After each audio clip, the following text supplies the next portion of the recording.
tonight? I'm good. How are you?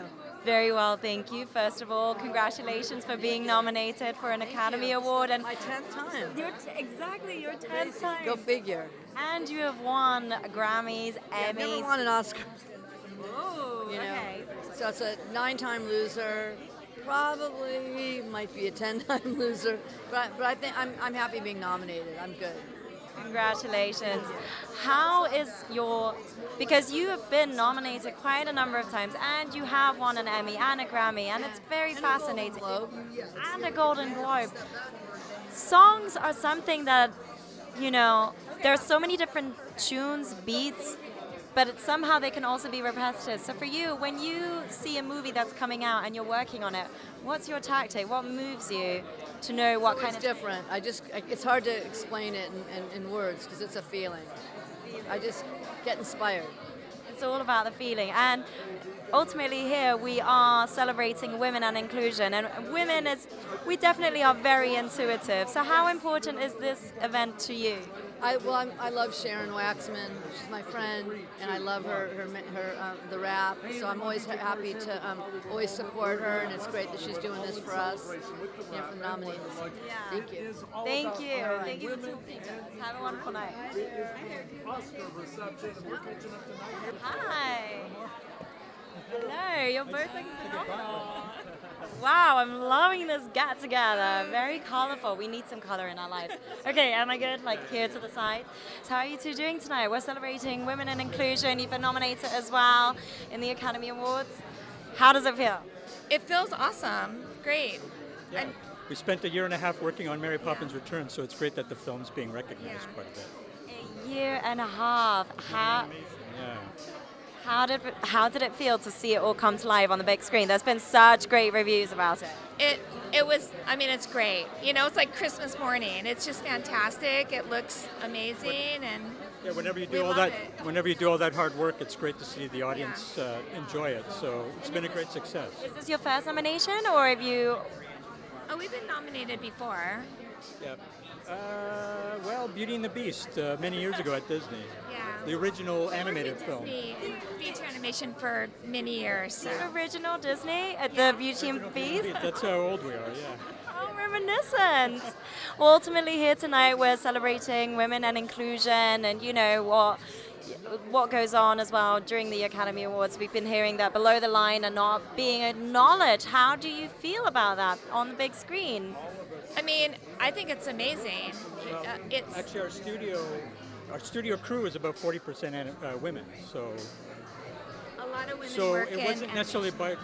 Sorry. It's okay. No, there's a lot of really creative women, and they work in animation, so... And you're going to see more and more women in film, for sure. So there's been a growth in that? Oh, absolutely. Okay, that's great to know, because there's been so much backlash over the past couple of years or so. It'll take time, I assume. So. Yeah. We're trying to do our part. Yeah. Well, it's incredible talking to you both. Best of luck as well. Thank you so much. Great, thank you. I know you're breaking the sweat. Thank you so much. Hi, how are you? You look amazing. I interviewed with you guys for, oh my gosh, what is that movie called? Anyway, it's been like 5 years. Was it one of those movies that you were in? I wasn't in it. I just was on the red carpet. But now I have a movie of my own that I can promote, and I'm really excited. Please tell us about it, because I'm seeing it everywhere, so I want to hear it from you. Yeah, it's Medea's Family Funeral, and we have a billboard. We have tons of billboards all over the nation, and it's my first time being on a billboard, and I feel so incredible, yeah. That must feel amazing. I always drive past one of those billboards. I'm like, this looks hilarious. It's going to be so much fun. It's his final hurrah with Medea. So he definitely goes out with a bang, and I think everyone is really going to enjoy it and love it. And tell us a little bit about your character. I play Carol. I'm pretty reserved, and I have a nice character arc. So I go from being reserved, and then you kind of see... I can't reveal too much, but you just kind of see a nice little change in me. So I think that people will really resonate with that, yeah. Do you feel like the story did its justice to its character as well? Absolutely. I think it was, it told the story of, I would say, the woman playing Superwoman. I think oftentimes women feel like they have to take on everyone. They have to take on the role and responsibility of being a business owner, of being a wife, a mom, a caring sister or friend. And my character feels that way. And it's like inside she's hurting. And she's not really able to deal with that because they're dealing with the family tragedy. But we do see how she deals with that throughout the film. And I feel like it'll resonate with a lot of women. Well, here we're ultimately at the Rap Wonderlux this evening that's honoring women and inclusion. So how important is this event to you with regards to this film? Oh, it's so important. I'm also on The Fix on ABC, which is Marsha Clark's new show. And you know, she was a woman on set. A lot of the women on that show were writers. And it was just a collaborative effort. It was just so great to work with the female writers, to work with Marsha Clark, who's a female producer and a superwoman, in my opinion. Just so humble and sweet, and I think everyone's going to love the show. It's a drama, and I think it's incredible. I play the role of Charlie on that show. Yeah. Yeah. That's so incredible. Watch the show. Tune in on ABC. When is it coming out? March 18th. March 18th. Yes, and Medea's Family Funeral comes out March 1st. Amazing. Yes. Thank you so Thank you much. so much. Casey. Appreciate it. Such a pleasure talking to you. You're much. amazing. Thanks for always interviewing me. I Of course. appreciate it. Thank you. Incredible. I love your energy. So tell us a little bit about yourself. You're in A Star is Born. How was that? I mean, look at the reviews about it. It's been raving. You know, it's awesome to be in a film, number one, but to be in one with masters of their craft like Lady Gaga and Bradley Cooper, and then have the film be so well received, I'm just thrilled to be a part of it. So tell me, what other projects what other projects do you feel like you've been in that have had that sort of sentiment like A Star is Born, that has been so strong in a sense, has made you feel so elevated? Well, A Star is Born A Star is Born is a creature of its own, right? It has so much heart and grit and emotion and a powerful music and a great storyline. It's one of the first projects like that I've been a part of that has so many different elements like this. You know, I come from reality TV world as well, or a show called RuPaul's Drag Race, a couple seasons. That show, but the thing that it has in common with A Star is Born is its celebration of inclusivity and someone aspiring to make their dreams come true. And I think anyone who's been through reality television wants, you know, to make it to the top, to have their dream come true. And Allie in A Star is Born, Lady Gaga's character, she wants that dream and she goes after it. So it's very inspiring. Well, for yourself, talking about yourself, you know, coming from reality and then jumping into movie, like that is a big dream come true. And you know, there are so many moments of like dark days over here. How do you handle those to really keep you motivated and think, I got this, no matter what my background is? Because a lot of people are still suffering when it comes to the whole discussion of inclusion and making it. Well, you have to believe in yourself, number one. And number two, it helps when someone else believes in you as well. Lady Gaga talks about 100 people in a room and Bradley being her one. Well, she was my one, okay? And I'm so thankful. I've had so many great mentors along the way who have encouraged me to help build my own personal confidence. Yes, in Hollywood, you get told no a million times, but you got to keep pushing toward that yes. And you got to also stay inspired along the way and stay happy and keep your sanity and keep it moving forward. What is like a one lesson that you have learned in order to break through it?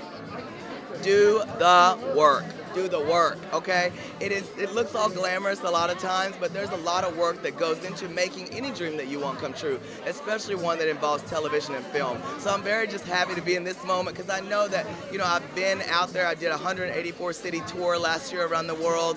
I've done the work, and now to be in this moment, I'm not giving up yet, honey. The work is just getting started. Sorry, one last question. What would you like to see more of on screen? You know what? I would love to see even more inclusion and diversity on screen.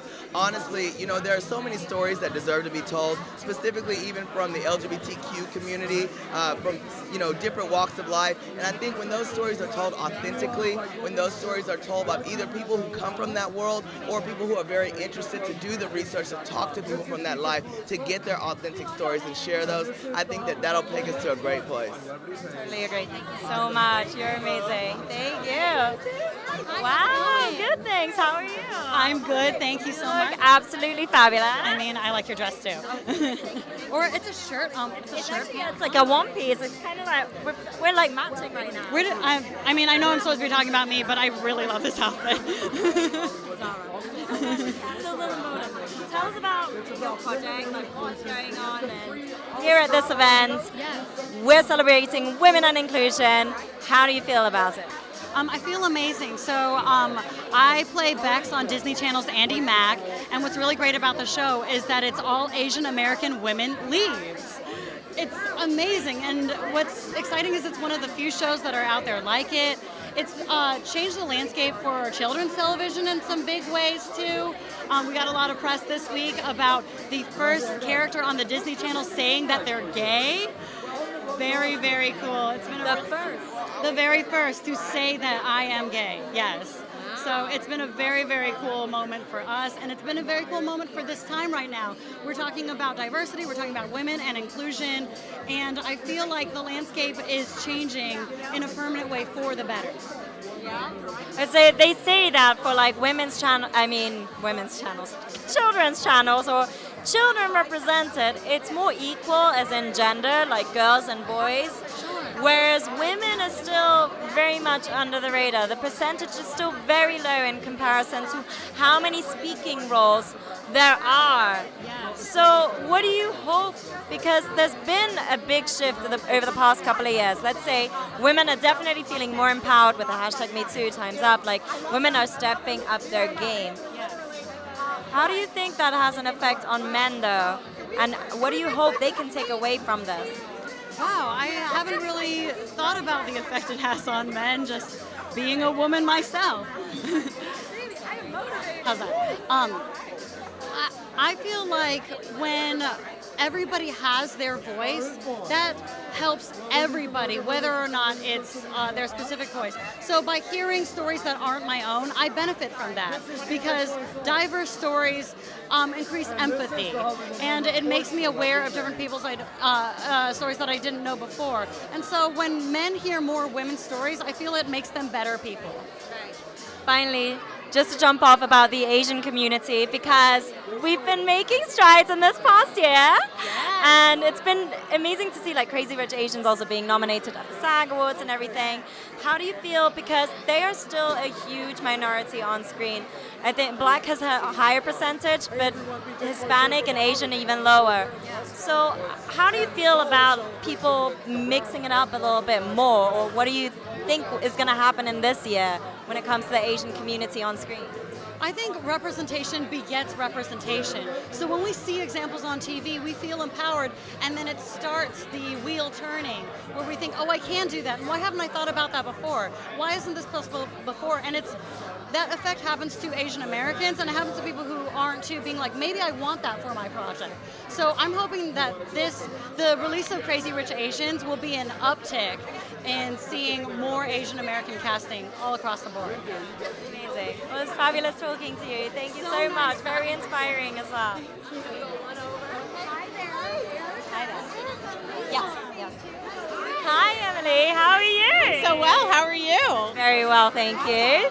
Part of True Detective, going pretty well. Yes. Tell us if there's anything you can tell us about upcoming season and your character.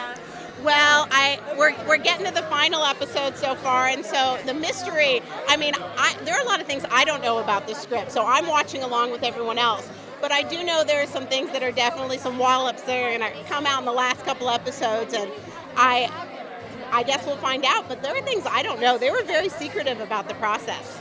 That's pretty crazy. Yeah, it was very crazy. Do you ever feel like, okay, it's been handed to you, the script, so you know what's going to happen, and you felt like, this doesn't really feel right as for my character, or like as a woman representing this character? Well, you know what? Not lately. It hasn't happened to me. But when I first got into the industry, being an oversized woman, I got sent a lot of scripts that were straight up insulting. You know, like what other people thought was funny, they were making fun of me rather than letting me be the comedian that I am. Right? Rather than letting me make the material funny or make the situation or find the comedy in the character. So there were some cheap shots. But I'll tell you this: I had really good experiences. Right writers would see, because they liked me as a person, and all of a sudden they would realize that when the person is not just an idea, that they suddenly don't want to insult you. And so a lot of that would get rewritten on the fly, whether if it's a sitcom, they're rewriting all the time. So I feel I've been treated very well, but it didn't always start that way. Do you feel like it's better now in that respect? I do feel like it's better. Yeah, I think people are a little bit more aware, and I also think the roles have gotten more diverse. I don't get called in just because my body fits the idea of a script. I get called in to play the persona of a human who is fighting for something, who needs something, who loves and hurts and feels like everybody else. So that's important, Well, as women, we are having to juggle a lot and fighting within this industry. What do you hope 2019 will bring for women? Because I feel like the past couple of years, there's been a lot of strides, there's been a lot of movement. What else do you think can be done that will be better? Yeah, well, first of all, I hope that the Me Too movement and the Time's Up movement actually generates some first-person narratives from the point of view of the woman, because I think that the voices of women who have been sexually assaulted, from their point of view, has been sublimated. And I would like people to have space and time to be able to speak their truth and come out of that shame, because it's so dangerous for all of us to live in a culture that allows that. Ultimately, touching upon that, men are starting to feel a little bit fearful as to what can they say, what can they do, and there's a little bit of a, let's say, misconnection, misalignment. The bridges have to be built between both genders. So what do you hope that men can take away from the #MeToo movement, and also to not misinterpret anything? Yeah. Well, I love men. They're my family. They're my best friends. I adore them. But the reality is I'm sorry you're not sure what to say that you might anger someone. Women learn that at a very young age. We learn how not to anger men. We learn how to hide how we really feel about things. So I'm sorry they're uncomfortable. I'm sorry this is a time of change. But everybody's going to be a lot happier once we work through it. So if they're uncomfortable, you know what? Maybe ask a woman for advice, because she knows what that's like. Totally agree with you. I love that. And on that note, because honestly, women, we are nurturers. We want everybody to be okay. We want to create peace. Yeah. So hopefully... I'll tell you what, here's when I think we'll have parity between the sexes. When it takes me just as long to get ready for a night like tonight as it does some of my male co-stars. That's when I'm going to feel even about things. Oh, let's hope that happens then. I want heels on every guy in here. Yeah, then you know. Yeah, right? Then you know. Well, thank you so much for chatting to us on FabTV. It's been a pleasure talking to you. Lovely meeting you as well. Best of luck with everything. Thank you so much. Have a Thank great you, night. Emily. Thank you, too. Thanks, Joe.